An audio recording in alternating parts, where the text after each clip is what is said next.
Matatandaan nitong Disyembre noong nakaraang taon, napansin ang pagdami ng tinamaan ng gastroenteritis o ang labis na dehydration bunsod ng madalas na pagtatae o pagsusuka. 10 araw pagpasok ng 2024, nagdeklara ng outbreak si Mayor Magalong dahil sa patuloy na pagtaas ng bilang ng tinatamaan ng naturang sakit. Dahil dito, inabisuhan ng publiko na umiwas sa pag-inom ng tap water at purified drinking water ang inumin upang masiguro na malinis ang tubig na iniinom. Halos 1 linggo nang ideklara ang outbreak, napansin ang patuloy na pagbaba ng kaso ng gastroenteritis, isang indikasyon na tapos na ang outbreak.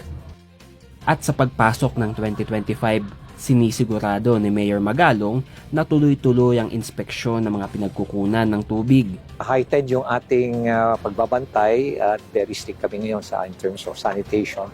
Kaya nga regular yung pag-inspect natin sa mga water delivery services at random, in-inspect natin, kumukuha tayo ng sample to make sure na hindi mauulit ito. Patuloy namang inaabisuhan ng publiko na siguraduhing malinis ang iniinom na tubig upang makaiwas sa pagtama ng ganitong sakit. Conan Gulapa para sa PIO, Baguio Balita.